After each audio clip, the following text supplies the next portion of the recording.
நவீன தமிழக மக்கள் அனைவருக்கும் வணக்கம். 2026 தேர்தல் விஜய் வெற்றி.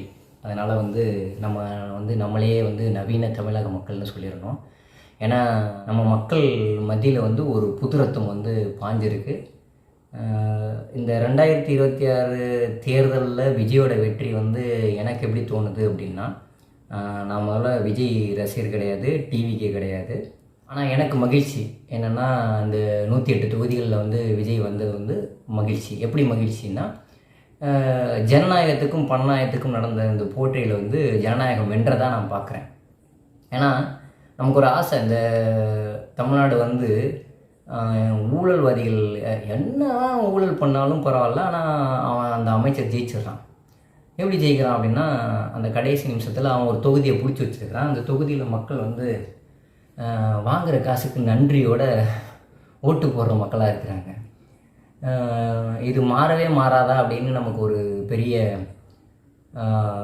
வருத்தம் இருந்தது. இது மாதிரியான வருத்தம் உள்ள இளைஞர்கள் அரசியலுக்குள்ளே வரமாட்டாங்க. அவங்க பாட்டுக்கு அவங்க ஏதாவது ஒரு வேலையை பார்த்துட்டு தெரிவாங்க. இந்த வேலை பார்க்குறவன், உழைச்சி சம்பாதிக்கிறவன் பெருசாக அரசியலுக்குள்ளே வர மாட்டான். இப்போ அரசியலுக்குள்ளே இளைஞர்களும் இந்த மாதிரி உழைக்கும் வர்க்கத்தை சேர்ந்தவங்களும் வர்றதுக்கு காரணம் 3 நபர்கள். அவங்கள்ட்ட வெளியிலேருந்து நிறைய மைனஸ்லாம் சொல்லியிருப்பாங்க.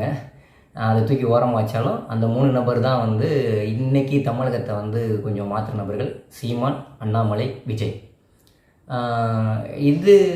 இந்த இதில் ஓட்டு இந்த ஒரு 2 பெருங்கட்சிகள் இருக்குது பார்த்தீங்களா, அந்த கட்சி எப்படியாவது ஓட்டுக்கு காசை கொடுத்து ஜெயிச்சிடலாங்கிற அந்த எண்ணத்துக்கு ஒரு பெரிய வேட்டு. இந்த பழம் பெருச்சாளிகள், ஊழலில் ஊரில் பழம் பெருச்சாளிகளுக்கு இவங்க அணில் குஞ்சுன்னு சொன்ன அந்த அணில் குஞ்சு கூட்டம் அப்படியே விழுந்து அடித்து செதற விட்டுருச்சு. அந்த பெருச்சாலிலாம் ஓடிடுச்சு, பாதி காணாமல் போச்சு. இன்னும் சில பண்ணி அப்படியே நிற்கிது சஸ்டெயின் பண்ணி. அவங்களையும் கொஞ்சம் கொஞ்சமாக அப்புறப்படுத்திட்டா நாடு நல்லபடியாகும். ஆனால் நம்ம இந்த 108 தொகுதி அப்படிங்கிறது ஒரு பெரிய சிக்கலான பிரச்சனை. 118 பெரும்பான்மை அமைக்கிறதுங்கிறது. ஆனால் நீங்கள் கண்ட கனவு பழிச்சிடும்.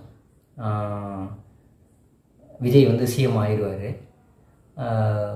சிஎம் ஆனதுக்கப்புறம் அதை தக்க வச்சுக்கிறதுக்கு பெரும்பான்மையை நிரூபிக்கிறது தான் பெரிய சேலஞ்சிங்காக இருக்க போகுது.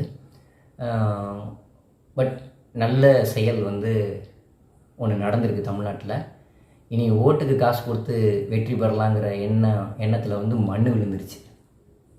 நம்மளுடைய கனெக்ட் எல்லாம் வெறும் மக்களோட மட்டும்தான்.